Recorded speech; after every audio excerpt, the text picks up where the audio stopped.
है जहाँ मन भेद होते हैं वहां पर लक्ष्मी कभी नहीं रहती। और अक्सर मैं कहा करता हूं कि मतभेद भले रखो लेकिन मनभेद कभी मत रखो। मतभेद आने घर से अलग हो जाओ, अपना अलग घर बना लो, अलग चूल्हा रख लो, अलग भोजन बनाने लग जाओ, वार्तालाप भी मत करो, कोई बात नहीं, लेकिन कभी धार्मिक या सांस्कृतिक आयोजन हो, कभी अपने भाई के बेटे बेटी की शादी हो, कभी भी ऐसे त्योहार हो तो उसमें एकता होनी चाहिए, उसमें तो शामिल हो जाओ। मतभेद बेशक कर लो लेकिन मनभेद कभी मत कर लो। और बात थोड़ी सी कड़वी बुरी लगेगी लेकिन एक बात कहना चाहूंगा, भाइयों भाइयों में विरोध नहीं होता, बुराइयां भाइयों भाइयों में नहीं होती। जब ये भाभियां आ जाती ना, जब ये पत्नियां आ जाती तो ये बुराई ये करवाने लगती। जब तक शादी नहीं होती, 4 भाई हैं 2 भाई हैं, शादी नहीं होती तो दोनों मिलकर के रहेंगे। अगर बड़ा भाई बोलेगा छोटे से ऐसा कर ले तो छोटा ये नहीं कहेगा भैया तुम चलेगा, तुरंत चाबी लेगा, गाड़ी तुरंत भाग देगा। और अगर छोटे ने कहा बड़े भैया से ऐसा कर लो तो बड़ा भाई भी तुरंत चला जाएगा। और जैसे ही शादी होती है तो छोटे से कुछ कहो तो वो जाने को तैयार होता, तो पत्नी वो खुद जाए, तुम क्यों जा रहे हो, तुम यहीं रुको, खबरदार अगर तुम गए तो। भाइयों में विरोध नहीं है, भाई का तो वही प्रेम है जो पहले था। भाई तो आज भी वो राम और भरत जैसे हैं, लेकिन ये स्त्रियां अब सीता जैसी नहीं रही भैया, ये नारी अब सीता जैसी नहीं रही, ये नारी तो अब।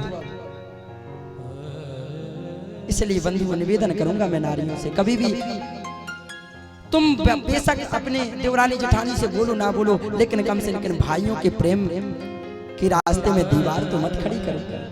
2 भाइयों का रिश्ता तो खराब मत करो। सबसे बड़ी दीवार बनकर खड़ी होती हैं ये पत्नियां अपने भाइयों के बीच में। इसलिए निवेदन करूंगा, क्योंकि शास्त्र कहता है नारी चाहे तो घर को स्वर्ग बना सकती है और नारी चाहे तो घर को नरक बना सकती है।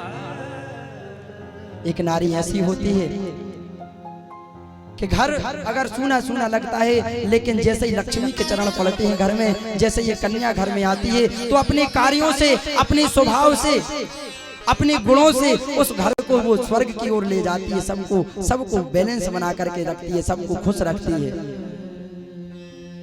और एक नारी ऐसी होती है कि हंसता खेलता परिवार होता है, स्वर्ग की तरह रहता, मंदिर की तरह रहते हैं, लेकिन एक नारी उसमें ऐसी आती है कि सबको छिन्न भिन्न कर देती है अपने अवगुणों के कारण। जो उसके हृदय में अवगुण भरा, जो बुराई भरी, जो निंदा भरी, जो ये भरा। और मैं निवेदन करूंगा भाइयों से, अगर आपकी पत्नी आपके भाई के खिलाफ भड़काए ना तो कभी मत भड़कना। क्यों? क्योंकि पत्नी कितने, आपको 20 साल हुए होंगे पत्नी के आए हुए, आपको 10 साल हुए होंगे, लेकिन भाई ने तो आपके सामने जन्म लिया। वो तो एक माँ के दोनों बेटे हो, एक कोख से तुम लोगों ने जन्म लिया। इसलिए कभी भी पत्नियों की बात में आकर के अपने भाइयों से बुराई मत करना, भाइयों के साथ गलत मत करना। इसलिए मैं निवेदन करूंगा परिवार में एकता बना करके रखिए, समाज में एकता बना करके रखिए, एक दूसरे के सुख दुख में शामिल हो। लेकिन आजकल भाई ही ऐसे हो रहे कि एक भाई जो बचपन में अगर छोटा भाई खिलौने के लिए रोने लगता तो बड़ा भाई अपना खिलौना ला करके छोटे भाई को दे देता, मूंग जा तू छोटा है ना, मूंग जा।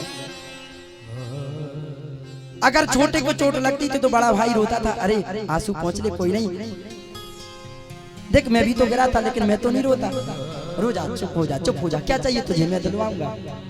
बड़ा भाई पिता की तरह होता है।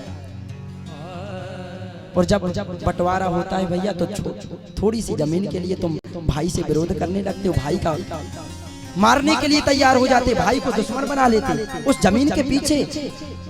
भैया जब छोटे में खिलौनों के लिए लड़ते थे तो एक दूसरे को दे देते कि मेरा बड़ा भाई ना रोए, बड़ा भाई छोटे भाई को दे देता, इसकी आंखों में आंसू नहीं आने चाहिए।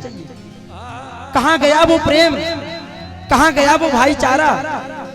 अब कलयुग में 1 एकड़ जमीन के लिए एक मकान के लिए, कटारी के लिए हम लोग ऐसे लड़ झगड़ रहे हैं। किसकी बातों में आकर एक स्त्री